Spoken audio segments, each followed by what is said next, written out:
Ndoa, talaka na ustawi wa watoto ni maeneo machache yanayogusa maisha ya watu kwa karibu kama sheria ya familia. Tuchunguze jinsi Tanzli inavyokusaidia kupitia kesi halisi. Ili ndoa iwe halali kisheria Tanzania, inaweza kuwa ya kiraia, ya kijamii au ya kidini, lakini pande zote mbili lazima ziwe na umri unaokubalika, lazima zikubali na ndoa lazima isajiliwe. Kabla ya talaka yoyote kufika mahakamani, wanandoa lazima kwanza waende kwenye bodi ya upatanisho wa ndoa kujaribu upatanisho. Ni pale tu upatanisho utakaposhindikana ndipo kesi inaweza kuendelea. Na kuna sababu moja tu halali ya talaka, kwamba ndoa imevunjika kabisa na haiwezi kurekebishwa. Wakati ndoa inapomalizika, mali iliyopatikana kupitia juhudi za pamoja za wanandoa lazima igawanywe kwa haki, na juhudi za pamoja zinajumuisha waziwazi kazi zisizo za kifedha, kusimamia kaya, kulea watoto na kusaidia taaluma ya mwenzi. Kazi hii isiyolipwa ina thamani halisi kisheria. Kwenye muhtasari wa sheria wa Tanzli, utapata sheria ya ndoa, kifungu cha 25 kinafafanua ndoa halali, kifungu cha 99 kinatoa msingi wa talaka, kifungu cha 101 kinatengeneza bodi ya upatanisho kuwa lazima, na kifungu cha 114 ni kifungu kikuu, kinampa mahakama mamlaka ya kugawa mali iliyopatikana kwa juhudi za pamoja. Fikiria Sofia. Ameolewa kwa miaka 20, amekuza watoto 4 na kusimamia nyumba wakati mume wake alipokuwa akijenga biashara yenye mafanikio.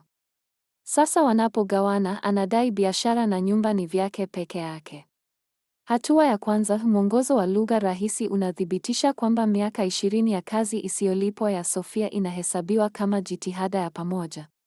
Hatua ya pili, kifungu cha 114 cha sheria ya ndoa kinathibitisha mamlaka ya mahakama kugawa mali hizi kwa haki. Hatua ya tatu, tafuta kwenye Tanzli maneno mgawanyo wa mali ya ndoa na mke wa nyumbani.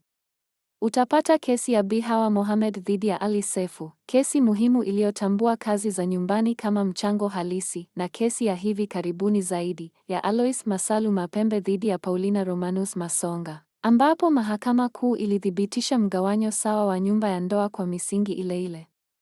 Mchango wa Sofia si wa kimaadili tu, ni kisheria na unaweza kuthibitishwa. Linapohusika watoto, kanuni moja inapita juu ya kila kitu kingine: maslahi bora ya mtoto, yaliyoainishwa katika kifungu cha 4(2) cha sheria ya mtoto.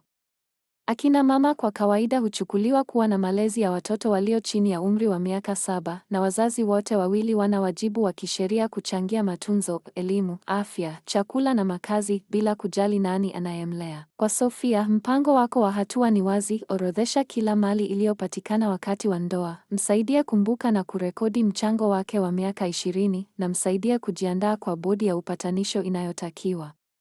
Kwa kuwa kesi hii inahusisha biashara kubwa, mwelekeze kwa wakili. Chama cha Mawakili Wanawake Tanzania, TAWLA, ni mwanzo imara.